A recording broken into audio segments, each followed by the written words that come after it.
जिसे आजकल आप टुकड़ों में सुन रहे हैं। 10 साल से मुहिम चला रहे हम कि आपको पता तो चल जाए कि आप अपने सगे भाई, अपने रिश्तेदार 200 गज जमीन के टुकड़े के लिए आप आपस में लड़ रहे हैं, सालों सालों मुकदमे चल रहे हैं, हत्याएं कर रहे हैं। आपको पता ही नहीं है कि संसद में इस भारत राष्ट्र की भूमि के इंच इंच का सौदा दलालों ने कर दिया है।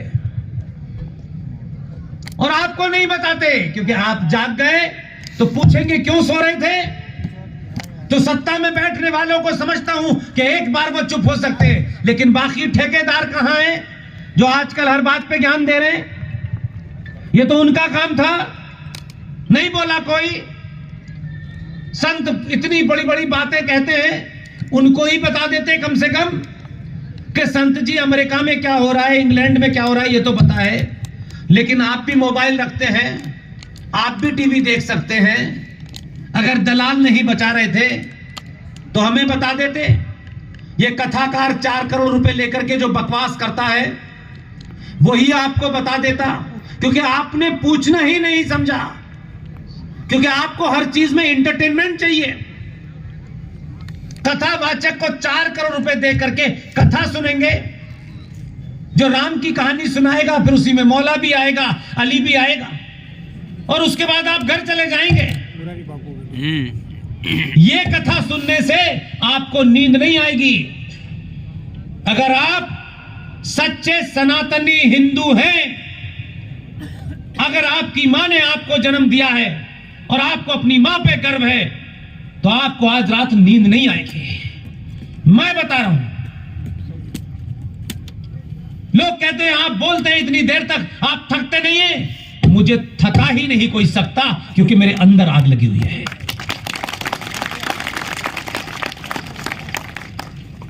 जितना बोलता हूं, जिस जगह जाके बोलता हूं, कोशिश करता हूं पूरी सभा में से 5% लोग भी अगर उनके दिल को यह बात लग गई है, वो समझ गए हैं,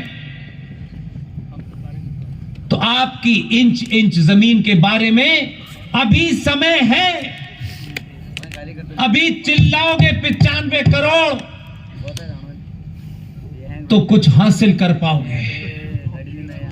नहीं, चैप्टर क्लोज हो गया है आपका। नहीं बोलता कोई।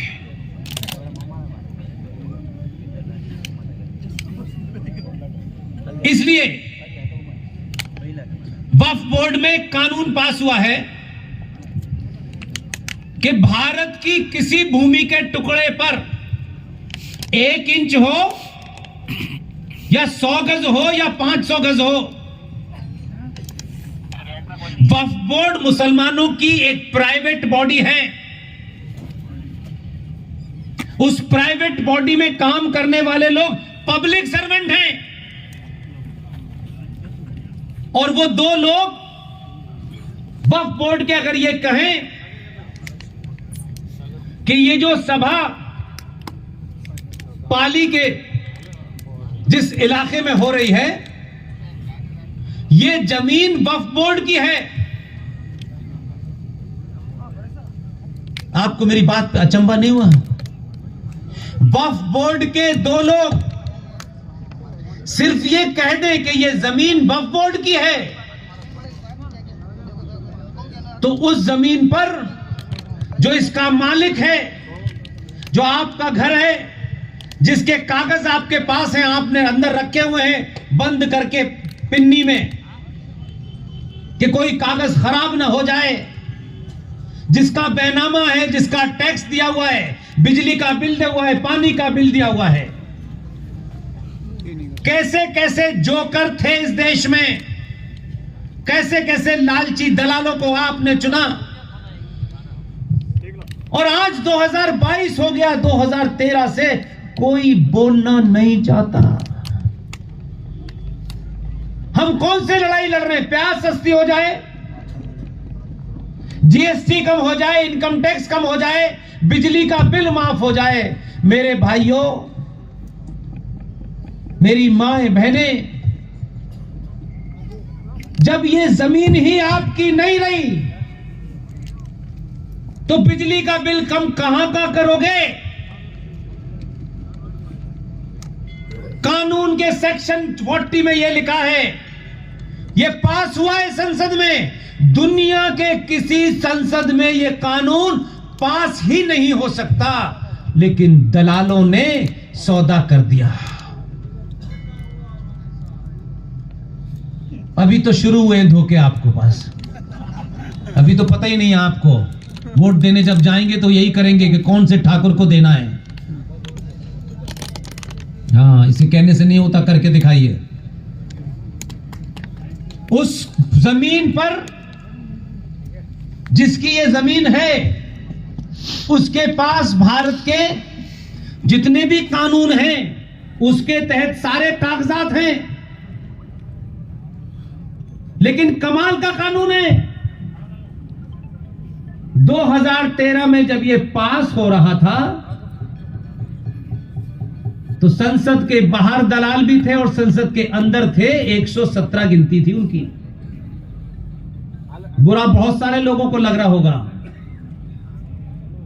उस कानून का सेक्शन 40 ये कहता है कि जिसकी ये जमीन है, जिसके पास इसके कागज हैं, जो इसका असली मालिक है, वो हाई कोर्ट और सुप्रीम कोर्ट नहीं जा सकता।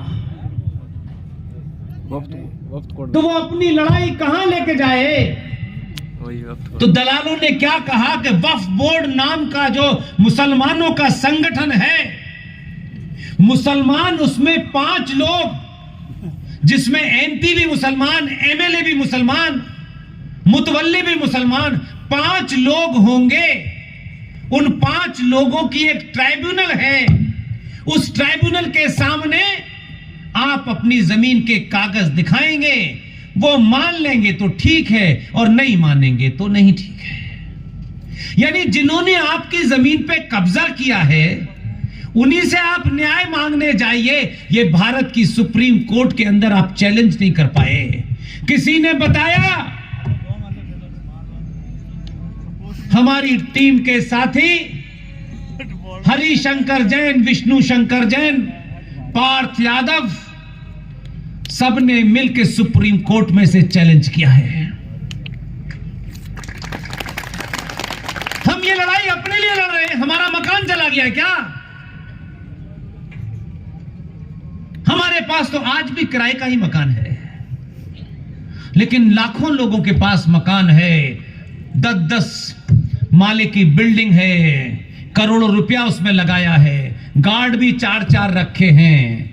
और आपके सोने की पराकाष्ठा यह है क्योंकि जो आपके ठेकेदार घूम रहे हैं लंबा लंबा तिलक लगा करके, जो रोज आपको बताते हैं कि भाई हमें मस्जिद में शिवलिंग नहीं ढूंढना है, 50 साल के लिए देवी देवताओं को भूल जाओ, इस्लाम के बगैर हिंदुत्व अधूरा है। उन चाटुकारों से नहीं पूछा कि तुम तो कम से कम दिन भर राष्ट्र का ढापला लागते हो, तुम हमें बता देते तो हम कम से कम 10 साल में एक फौज खड़ी कर देते और सरकार के सामने पहला और आखिरी चैलेंज रखते कि इस संसद को 10 करोड़ सनातनी हिंदू घेरेगा और कहेगा कि जब तक ये कानून पास नहीं होता, इसको हटाया नहीं जाता, संसद के बाहर से हम नहीं हटेंगे। क्योंकि इसमें सबका इंटरेस्ट है, ये किसी जाति विशेष का नहीं था, लेकिन हम नहीं लड़े।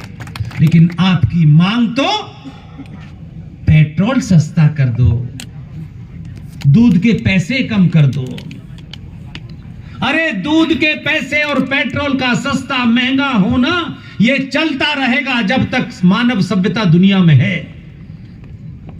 हम दूध के पैसे की कम लड़ने की लड़ाई लड़े या इस भारत राष्ट्र की भूमि जिसमें करोड़ों मंदिर हैं जो हमारे हाथ से चले गए हैं। और सबसे पहला शिकार 1995 में जब ये कानून अमेंड हुआ, उसके बाद पहला शिकार पता ही क्या हुआ है? इसलिए शत्रु को पहचानिए। शत्रु ने आपके बीच के लोगों को खरीद लिया है। वो ये बता नहीं रहे कि हम बिक चुके हैं, अंदर से ढोंग करने आते हैं आपके बीच में, क्योंकि उनमें से कौन कहां भागेगा हमको पता नहीं, लेकिन हमको लड़ते लड़ते इसी भूमि पे मरना है, ये याद रखिएगा। आप बाद में मरना चाहते हैं, पहले मरना चाहते हैं, यह फैसला आपको करना है। या इस झूठ को छुपा करके इस दुनिया से विदा होने चाहते हैं और अपने बच्चे जिसे आप मिनरल वाटर पिलाते हैं, जिसकी सुरक्षा के लिए आप चिंतित रहते हैं, क्या कभी आपने सोचा कि आप अपनी बेटी, अपनी बहन, अपनी मां के लिए कौन सा हिंदुस्तान छोड़ के जा रहे हैं? जब बेटी घर से निकले तो जिहादी उसके 35 टुकड़े कर दे और आप कुछ न कर पाए। अभी समय है, जोर से बोलिए, ताकत से बोलिए। जिन इस्लामिक आताताइयों ने संसद में बैठे हुए दलालों को खरीदा, उन्होंने सबसे पहला दावा ताजमहल पे ठोका, खत्म।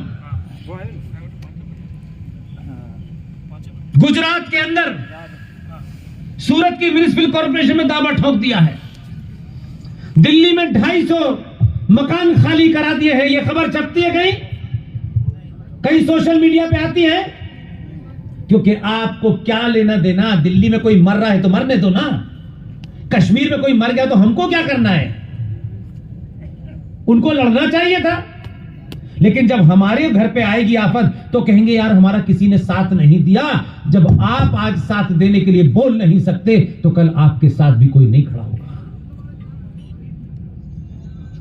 हम कैसी भिखारियों जैसी मांग करते हैं?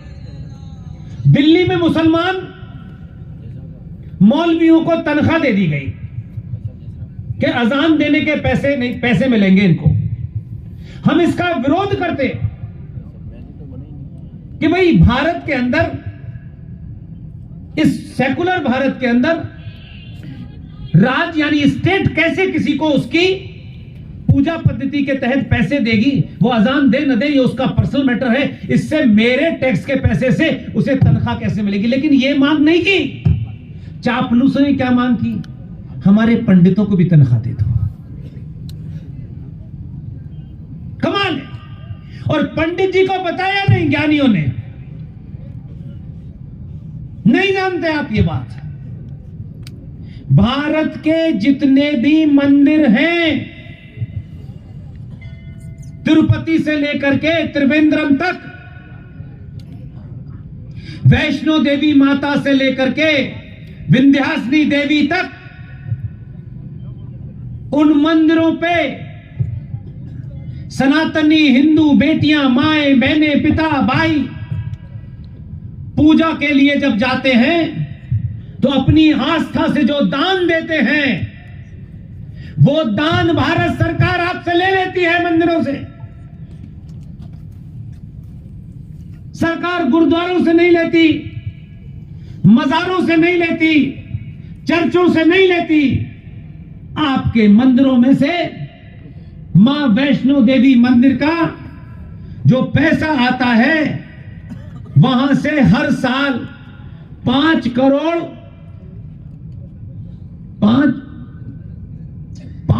300 रुपया सरकार लेती है। देवस्थानम बोर्ड से 1300 करोड़ रुपया सरकार लेती है। क्या कोई मुहिम चली इसके लिए? क्या साधु संत जो मंदिर में बैठे हुए हैं, जो धर्मशास्त्र का काम कर रहे हैं, जिनको न बेटे की न बेटी की फीस की चिंता है, न मकान की चिंता है, उन्होंने संन्यास लिया है राष्ट्र को बचाने के लिए, सनातन को बचाने के लिए। वो दुनिया की हर बात में टिप्पणी देंगे, टेलीविजन पे बैठेंगे, डिबेट करेंगे, लेकिन ये बात तो बताते कि हमारी आस्थाओं के पैसे से जो अरबों